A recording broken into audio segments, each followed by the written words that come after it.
Hi friends, Afaz വേൾഡിലേക്ക് എല്ലാവർക്കും സ്വാഗതം. നിങ്ങളൊക്കെ സുഖമായിട്ടിരിക്കുന്നു എന്ന് വിശ്വസിക്കുന്നു.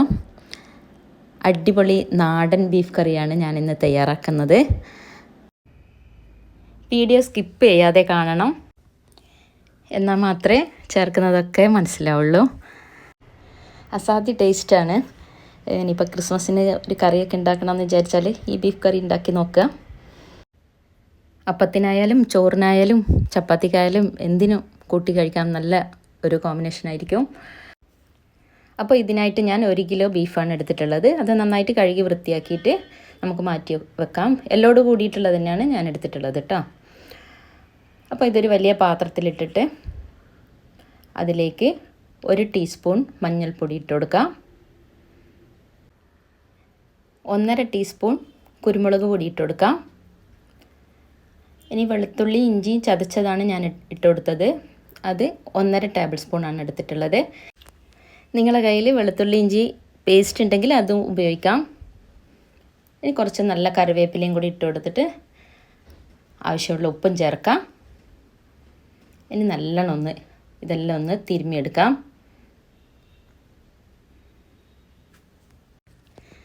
ഇനി ഇതൊക്കെ ഇത്രയായതിന് ശേഷം നമുക്കിനി ഇത് ഒരു കുക്കറിലിട്ട് വേവിച്ചെടുക്കണം. എപ്പോഴും നമ്മളെ വീട്ടിലുണ്ടാകുന്ന സാധനങ്ങളൊക്കെ ചേർത്തിട്ട് തന്നെയാണ് നമ്മളിത് കറി ഉണ്ടാക്കുന്നത്. അപ്പോൾ ഇത് ഒരു കുക്കറിലേക്ക് ഇട്ട് കൊടുക്കാം. 1 കപ്പ് വെള്ളമാണ് ഞാൻ ഇതിലേക്ക് ഒഴിച്ചു കൊടുക്കുന്നത്. കൂടുതൽ വെള്ളമാകുമ്പോൾ കറിയിൽ വെള്ളം കൂടിപ്പോകും. ഈ ബീഫ് വേവിച്ച വെള്ളവും കൂടെ നമ്മളിതിലേക്ക് എടുക്കുന്നുണ്ട് കേട്ടോ. അതുകൊണ്ട് ഒരുപാട് വെള്ളം ഒഴിച്ചിട്ട് വേവിക്കണ്ട. ബീഫിൽ നിന്ന് വെള്ളം ഇറങ്ങുമല്ലോ. പിന്നെ ഇത് ഞാൻ അടച്ച് വെച്ചിട്ട് ഒരു 10-12 വിസിലോളം ആയിട്ട് വെന്തിട്ടാണ് എടുത്തിട്ടുള്ളത്. അത് ഓരോ ആളെ കുക്കറിനും പിന്നെ ബീഫിനും അനുസരിച്ചിട്ടുള്ള വേവിൻ്റെ ആ ഒരു രീതിയായിരിക്കും, അതനുസരിച്ചിട്ടുള്ള വിസിലായിരിക്കും. അപ്പോൾ നമുക്ക് ബീഫൊക്കെ നന്നായിട്ട് വെന്തിട്ടുണ്ട് കേട്ടോ. ഇതാ ബീഫ് നല്ല സോഫ്റ്റായിട്ട് തന്നെ കിട്ടിയിട്ടുണ്ട്. ഈ ഒരു പരുവത്തിൽ തന്നെ നമുക്ക് വേണം.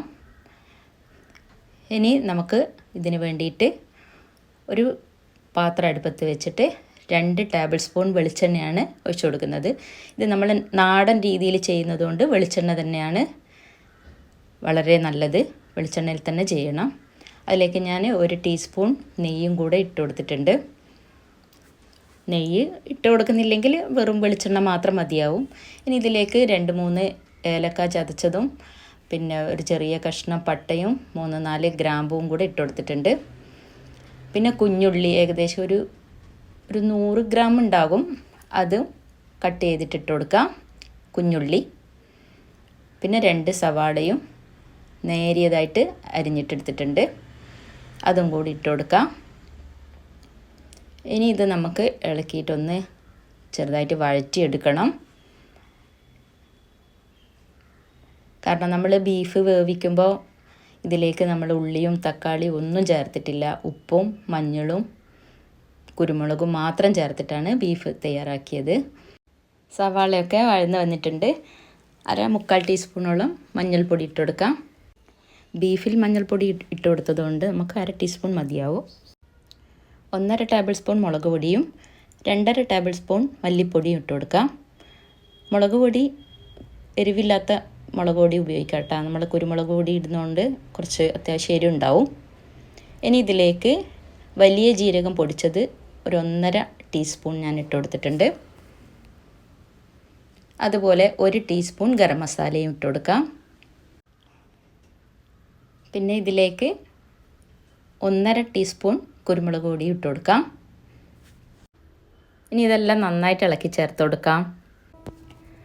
നല്ല നാടൻ രീതിയിലുള്ള കറി തന്നെ ആയതുകൊണ്ട് അസാധ്യ ടേസ്റ്റാണ്. എല്ലാവരും ഇത് ഉണ്ടാക്കി നോക്കണം ഇതുപോലെ. ഇനി ഇതെല്ലാം നന്നായിട്ടൊന്ന് ഇളക്കി ചേർത്ത് കൊടുത്തിട്ട് നമുക്ക് അടച്ചു വെക്കാം. ഇതിൻ്റെ ആ പച്ച മണമൊക്കെ ഒന്ന് മാറി വരുന്നുണ്ട്.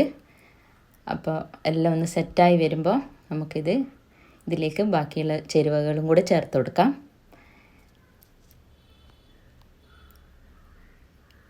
2 പച്ചമുളക് കീറിയിട്ട് ഇതിലേക്ക് ഇട്ട് കൊടുക്കാം. പച്ചമുളക് അധികം വേണ്ട, നമ്മൾ കുരുമുളകും മുളക് പൊടിയൊക്കെ ആഡ് ചെയ്തതല്ലേ, അതുകൊണ്ട് അധികം വേണ്ട. ഒരു 2 തക്കാളി ചെറുതായിട്ട് ഇങ്ങനെ കട്ട് ചെയ്തിട്ട് അതും കൂടെ ഇട്ട് കൊടുക്കാം. ഇനി ഇതെല്ലാം ഒന്ന് ഇളക്കി ചേർത്തിട്ട് ഒന്നുകൂടെ അടച്ച് വേവിക്കണം. അടച്ച് വേവിക്കുമ്പോൾ വേഗം വെന്ത് കിട്ടും. അതിന് വേണ്ടിയിട്ടാണ് അടച്ച് വേവിക്കുന്നത്. പിന്നെ അതിൻ്റെ ആ ടേസ്റ്റൊക്കെ ആവിയായിട്ട് അതിലേക്ക് തന്നെ ഇറങ്ങുമ്പോൾ ഒന്നുകൂടെ ടേസ്റ്റ് ആവും. അപ്പോൾ ഇതെല്ലാം ഒന്ന് വഴന്ന് വന്നിട്ടുണ്ട്. ഇപ്പോൾ ഈ മസാലേൻ്റെ എല്ലാം നല്ലൊരു മണം വരുന്നുണ്ട്. അപ്പോൾ ഇങ്ങനെ ഒന്ന് ഇത് ഏകദേശം ആയിട്ടുണ്ട് കേട്ടോ. ഇനി ഇതിലേക്ക് നമുക്ക് വേവിച്ച ബീഫും കൂടി ഇട്ട് കൊടുക്കാം.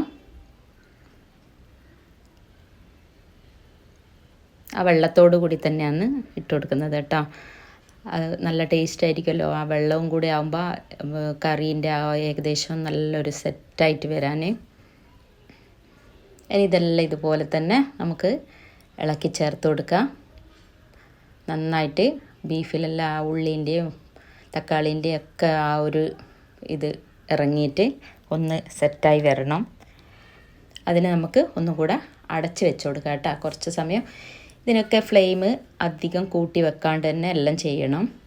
നമ്മൾ മീഡിയം ഫ്ലെയിം മതിയാവും എല്ലാത്തിനും. എന്നിട്ട് അടച്ച് വെച്ചിട്ട് വേവിക്കാം. ഫ്ലെയിം കൂടുമ്പോൾ പെട്ടെന്ന് വറ്റി വരും, അല്ലാതെ ആ ഒരു പാങ്ങോടുകൂടി സെറ്റാവില്ല. പിന്നെ ഇതിലേക്ക് ഞാൻ കുറച്ച് വെള്ളം കൂടെ ഒഴിച്ച് കൊടുത്തിട്ടുണ്ട്. അപ്പോൾ ഇതെല്ലാം നന്നായിട്ടൊന്ന് സെറ്റായി വരട്ടെ. ഇതാ ഇപ്പോൾ ഏകദേശം ഒന്ന് ലെവലായി വന്നിട്ടുണ്ട്. ഇതിൽ ഞാൻ ഉപ്പ് കുറച്ചുകൂടെ ഇട്ട് കൊടുത്തിട്ടുണ്ട്. ഉപ്പ് കുറച്ച് പോരാണ്ട് തോന്നി, അതുകൊണ്ട് ഇത്തിരി ഉപ്പും കൂടെ ഇട്ട് കൊടുത്തിട്ടുണ്ട്. ഇനി എല്ലാം ഒന്നും കൂടെ ഇളക്കി ചേർത്ത് കൊടുത്തിട്ട് നമുക്ക് അടച്ച് വെച്ച് കുറച്ച് സമയം കൂടെ ഒന്ന് വേവിക്കാം. ഇപ്പോൾ ഇത് എണ്ണയൊക്കെ തെളിഞ്ഞ് വന്ന് അതിൽ നല്ല ഫ്രഷ് കറിവേപ്പിലയും കൂടി കുറച്ച് ഇട്ട് കൊടുക്കാം. എന്നിട്ട് അവിടെ ഒന്ന് അടച്ച് വെക്കാം. ആ സമയം കൊണ്ട് നമുക്ക് ഇതിലേക്ക് വേണ്ടുന്ന തേങ്ങാ കൊത്ത് ഒന്ന് വറുത്തെടുക്കാം. അതിന് ഒരു പാത്രം അടുപ്പത്ത് വെച്ചിട്ട് 1 ടേബിൾ സ്പൂൺ വെളിച്ചെണ്ണ ഒഴിച്ചു കൊടുത്തിട്ടുണ്ട്. അതിലേക്ക് തേങ്ങാ കൊത്ത് ഇട്ട് കൊടുത്ത് കുറച്ചൊന്ന് മുരിഞ്ഞ് വരുമ്പോൾ നമുക്ക് ഇത് ബീഫിലേക്ക് ഇട്ട് കൊടുക്കാം. ഇപ്പോൾ ഒന്ന് അത്യാവശ്യം ഒന്ന് റെഡിയായി വന്നിട്ടുണ്ട്. നമുക്കിത് ബീഫിലേക്ക് ഒഴിച്ചു കൊടുക്കാം. അപ്പോൾ എല്ലാം കൂടെ നല്ല ഒരു സ്മെല്ല് വരുന്നുണ്ട്. തേങ്ങ കൊത്തിൻ്റെയും കറീൻ്റെയും എല്ലാം കൂടെ നല്ലൊരു അടിപൊളി സ്മെല്ല് തന്നെയാണ്. കൊതിയാവും നിങ്ങൾക്ക് ഇങ്ങനെ ഒന്ന് കറി ഉണ്ടാക്കുമ്പോൾ. ഇതുപോലെ ആയി വരുമ്പോൾ നിങ്ങൾ ഇപ്പം തന്നെ കഴിക്കണം എന്നുള്ള ഒരു തോന്നലുണ്ടാവും. അതുകൊണ്ട് ഇതുപോലത്തെ അടിപൊളി കറി നിങ്ങൾ എല്ലാവരും ഒന്ന് ട്രൈ ചെയ്ത് നോക്കാം. നിങ്ങൾ അഭിപ്രായങ്ങൾ കമൻ്റായിട്ട് അറിയിക്കുകയും വേണം. ഒന്ന് ലൈക്ക് ചെയ്യുക, ഒന്ന് ഷെയർ ചെയ്യുക. അപ്പോൾ എല്ലാവരും സന്തോഷമായിട്ടിരിക്കുക. അടുത്തൊരു വീഡിയോ ആയിട്ട് വരുന്നത് വരെ എല്ലാവർക്കും ടാറ്റാ.